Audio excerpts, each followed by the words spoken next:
Oh, hi, I'm Sydney, and today I'm sitting with the director and writer of Saltburn, Emerald Fennell.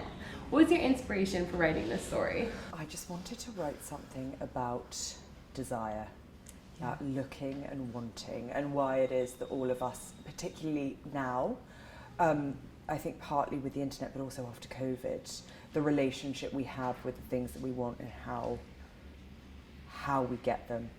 No, 100%. That definitely comes across.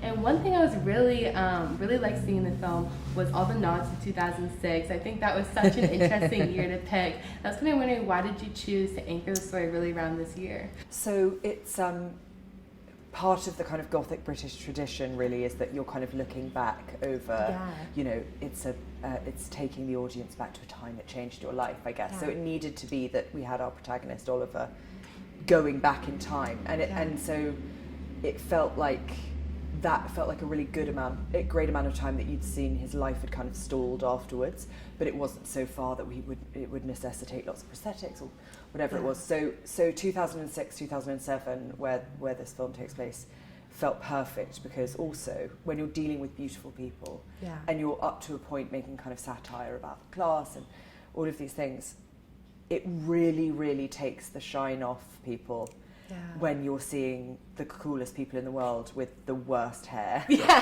the most embarrassing tattoos, a Livestrong bracelet, you know, all of the things. It kind of humanises everyone. And I was very keen that it shouldn't just feel like a bunch of like gorgeous people lying around, that that they were all kind of humans and just as susceptible to cringe trends, really, as everyone else was. Yeah, no, 100%.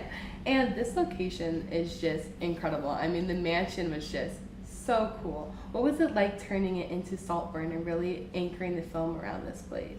Oh, it was incredible. It was really hard to find because we wanted to find something that had never been filmed in before. So we all had the feeling like Oliver had of like getting a peep into this world. And so finding it was really difficult. But when we did, you know, it was amazing because, I mean, the family and the people who worked there were really, really supportive. They really loved the film and were really interested in it. And they let us take over parts of the house and completely redress them, remake them, because it was very important to me that it all happened there. That when you look out of every window, you can see the same views. That there's no cheating. That you're not cutting from one room to the next, and you're in a completely different place 2 weeks later.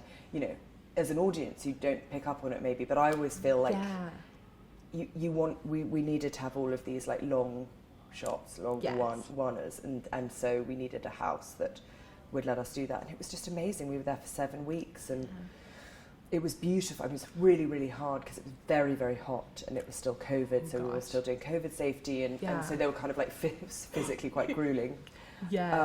But it was amazing. And you know, it's amazing how quickly you get used to the beauty. That was an important part of it too. I kept, at the beginning I was like, this is your house, there's nothing impressive about this. And it's the same with Oliver. He gets there and he's in awe, and then, you know, 2 weeks in, his legs are open, he's smoking a cigarette, and it's just part of his life now. You know, we all adjust so fast. Exactly, especially like surrounded in such an area. And that was something I kind of wanted to talk about, was these characters, they go through immense change throughout the story. I mean, I really noticed this kind of like deceptive sort of charm that kind of encases like all of the characters, but also really covering up that darkness inside of them. And I was kind of wondering, what was it like pulling that like contrasting emotion to really get those themes from the characters?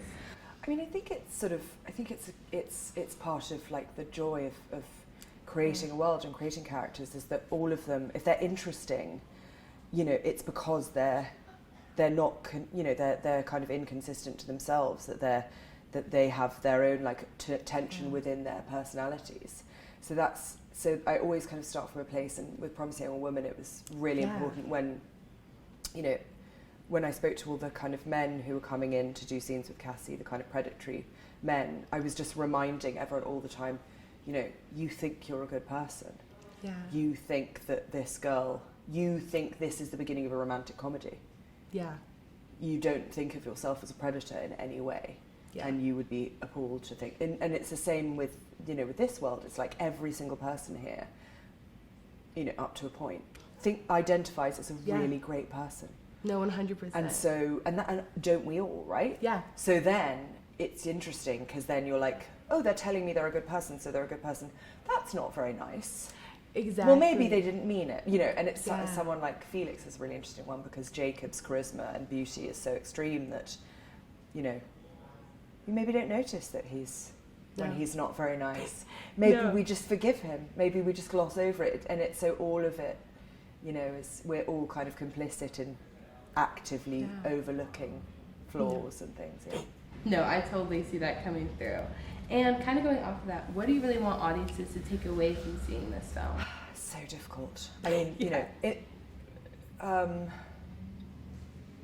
I think I just want them to be, I want them to kind of know that I want them to feel sort of like physically part of the film, like physically shaken, that they to be kind of aware that they've experienced a film very differently to the person next to them, that that if you kind of have to watch this film in a room full of people, because part of it is the realization of how different all of us are, the way that we all respond to it, and whether you're arguing about a plot point that you perceived or a character that you liked and somebody else didn't, it's that kind of constant thing of hoping that people feel kind of complicit in what they've just seen, and kind of like, if they're aroused or repulsed, whatever it is, that it's interesting and different for every person, and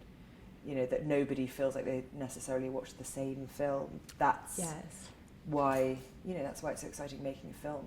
It's you've got a very kind of contained thing, and everyone can, and it's can be reasonably sort of enigmatic and reasonably expressive, and then it gives room for people to argue about it. Yeah, no, 100%. And when I watched it, like, in the audience, everyone was just gasping at different points, and I thought that was so interesting to see not only the beautiful film, but also everyone's reaction. Yeah, so, absolutely. Totally.